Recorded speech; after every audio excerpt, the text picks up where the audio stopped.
The next topic is viral rashes in pediatrics. Now we are going to discuss some rashes which are common in pediatrics.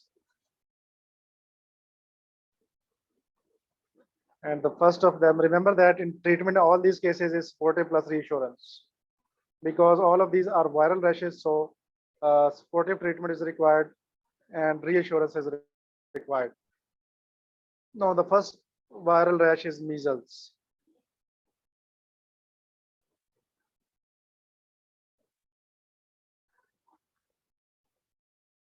Now measles presents with fever, irritability, rash that is often itchy, begins on face and neck and then spreads to the body. So the first point that you need to remember about measles is that the rash begins on face and neck and then spreads to the body. And the second point that is important to make a diagnosis of measles is scopolic spots. Scopolic spots are present on buccal mucosa. What are scopolic spots? They are red spots with white centers.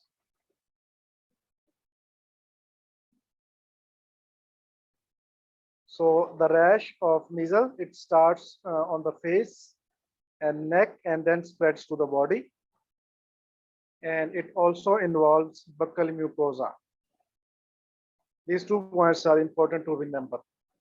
Along with this rash, there is fever, irritability, upper respiratory tract infections, runny nose and sore throat, and there is usually no cervical lymphadenopathy.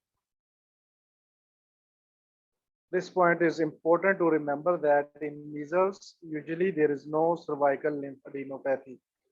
The second name for measles is rubella. Remember that rubella and rubella are 2 different diseases.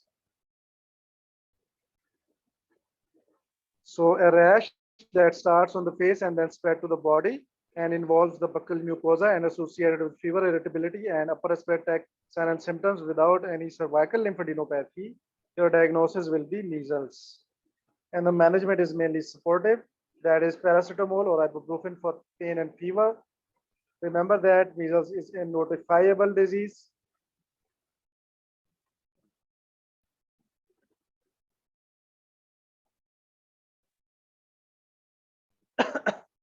You can see these scopolic spots on the buccal mucosa. The second name for these scopolic spots is grains of salt appearance.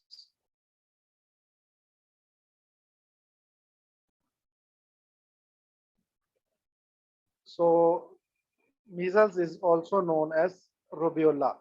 Now our next rash is rubella. Rubella is also known as German measles.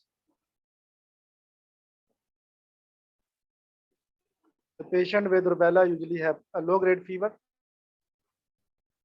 You can say that rubella is a less severe form of rubella or measles. German measles is a less severe form of the measles. Rash, as in measles, it starts on the face and then spread to the whole body. Now, these are the 2 points on the basis of which you will differentiate between rubella and rubella, or measles or German measles. The first of them is that rubella is associated with lymphadenopathy, and there are Froschnier spots on soft palate. So in rubella or measles, buccal mucosa was involved, while in rubella, soft palate is involved and buccal mucosa is spared. And the other difference between these two is that in measles there is no lymphadenopathy, and in rubella, in rubella or German measles, lymphadenopathy is present. So remember these 2 points to differentiate between rubella and rubella. The treatment or management of both the condition is same. Rubella presents similarly to measles but with enlarged lymph nodes and Froschnier spots on soft palate or not on buccal mucosa.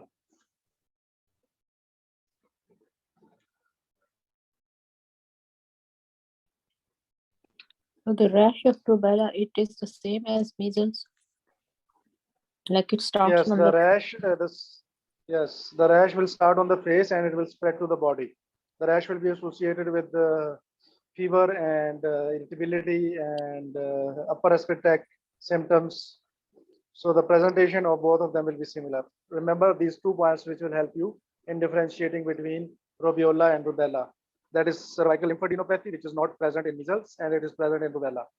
While in measles, there is involvement of buccal mucosa, and in German measles, there is involvement of soft palate.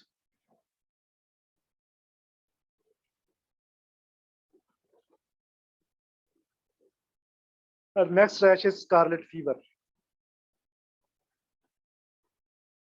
As its name indicates, scarlet fever is basically red fever because it is a fever which is associated with a rash, a characteristic rash, which is known as sandpaper-like rash.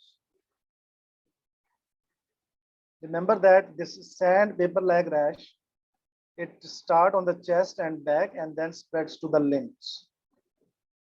So you can see that in measles and in German measles, the rash started on the face and then it spread to the body. While in case of scarlet fever, that is caused by Streptococcus pyogenes, the sandpaper-like rash, it appears on the chest and back and then it spreads to the limbs. Usually there is a history of sore throat and fever and strawberry tongue and swollen lymph nodes. Because it is an infection that is caused by Streptococcus pyogenes, so penicillin will be given for 10 days. And if someone is penicillin allergic, then we can use azithromycin for 10 days. Why the rash is called sandpaper rash? Because the rash is made up of tiny red bumps that feel like sandpaper. The rash starts on the trunk and then it spreads to the limb.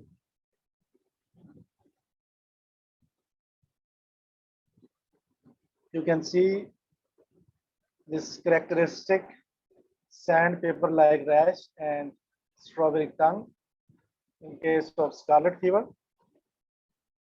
Now the fever that is present in scarlet fever, it typically lasts 24 to 48 hours. This point is important to remember because the presenting features of scarlet fever and Kawasaki disease, they are almost same.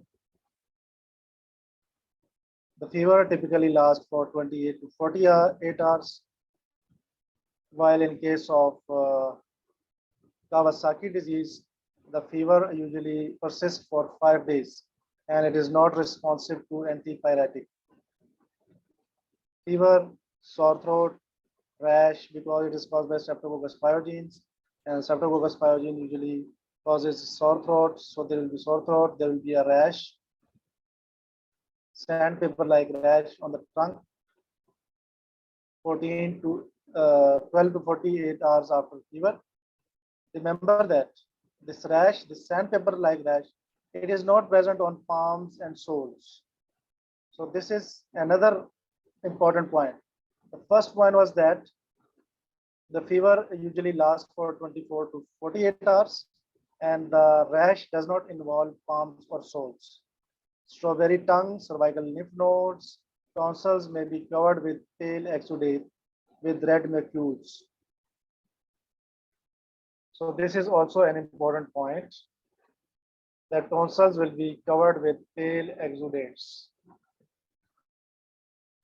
Treatment is oral penicillin B, and if someone is allergic to penicillin, then azithromycin, and children can return to school 24 hours after commencing antibiotics. Scarlet fever is also a notifiable disease.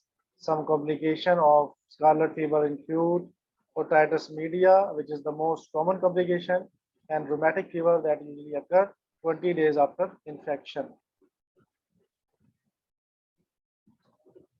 So how you are going to differentiate between scarlet fever and Kawasaki disease? Scarlet fever is an infection, while Kawasaki disease is not an infection. Kawasaki disease is basically vasculitis. Now, what are the features of Kawasaki disease? In Kawasaki disease, the fever does not respond to antipyretics and lasts for 5 days. While in case of scarlet fever, the fever lasts for 48 hours or 2 days. Now, 4 of conjunctivitis. Conjunctivitis is also present in Kawasaki disease, painless cervical lymphadenopathy, strawberry tongue, and red cracked lips, red palms and soles. So now you can see that cervical lymphadenopathy is present in both of them. Conjunctivitis was not present in scarlet fever. Now another point that you can see that red palms and soles. So the rash that is associated with Kawasaki disease, it is present on palms and sole as well. While in case of scarlet fever, palms and soles were spared.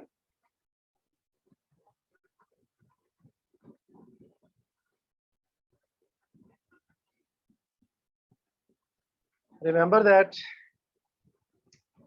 Kawasaki disease is treated with high dose aspirin and IV immunoglobulins. High dose aspirin is given to prevent aortic aneurysm because Kawasaki disease, a complication of Kawasaki disease is that it can lead to aortic aneurysms and it can cause MI in children. So that's why we need to give high dose aspirin to prevent this complication. So I hope now you can differentiate between scarlet fever and Kawasaki disease. So can somebody tell me what are the differentiating point between Kawasaki disease and scarlet fever?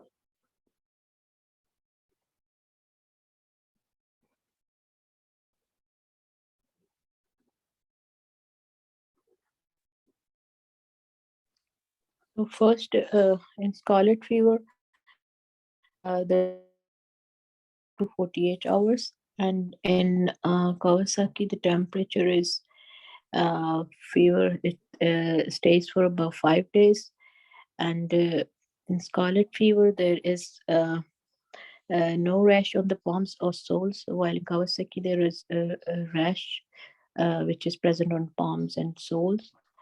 And also in scarlet fever, it is there is exudate which covers the tonsils, a pale exudate, and the rash it starts from the chest back and then goes to the limbs. And Kawasaki is it's a vasculitis, so it does not respond to these antibiotics. And there's also conjunctivitis in Kawasaki, which is not in scarlet fever. So yeah, there's a complication of Yes, that's right. Kawasaki. Yeah, high. It's aortic aneurysm.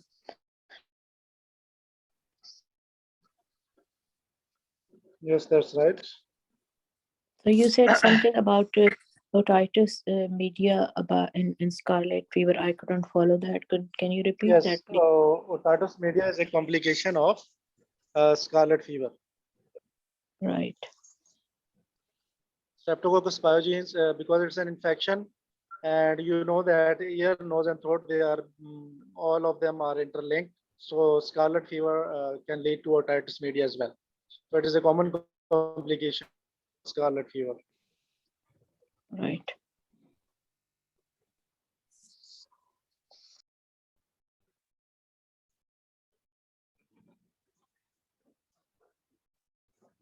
So child with a rash below with rhinorrhea, a dry cough, and conjunctivitis.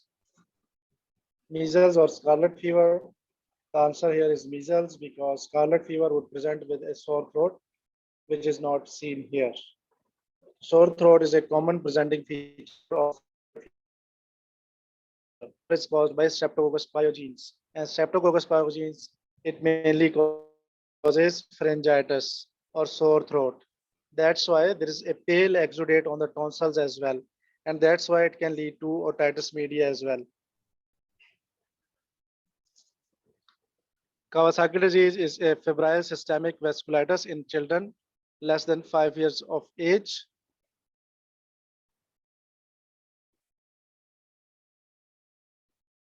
What are the signs and symptoms of Kawasaki disease? We have discussed them already, but we'll revise them. conjunctivitis, palms and rash on palms and soles and on the body as well. High fever that is not responsive to antipyretics and that can persist for 5 days. And red cracked lips and strawberry tongue. It is usually diagnosed clinically by high-grade fever, which lasts for more than 5 days. Conjunctivitis, bright red cracked lips, strawberry tongue, painless cervical lymphadenopathy, rash on palms and soles. Complication of Kawasaki disease is coronary artery aneurysm, which can lead to a cardiovascular complication in children. So that's why high dose aspirin is given, and IV immunoglobulins are also given if given early because they decrease the risk of coronary artery aneurysm. So if low dose aspirin is, yes, sorry, the strawberry tongue is a feature of both Kawasaki and Scarlet fever. yes, it's And present in also both of them. Also, what about the lymphadenopathy? Is it common in Lymphadenopathy is also present in both of them. Right. You can only differentiate between them on the basis of fever and on the basis of rash and on the basis of a pale exudate on the tonsil. In scarlet fever, the rash spares the palms and soles.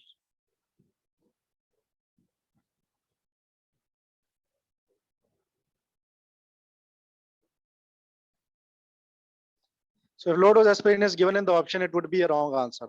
Remember that high dose aspirin is used in the treatment of Kawasaki disease.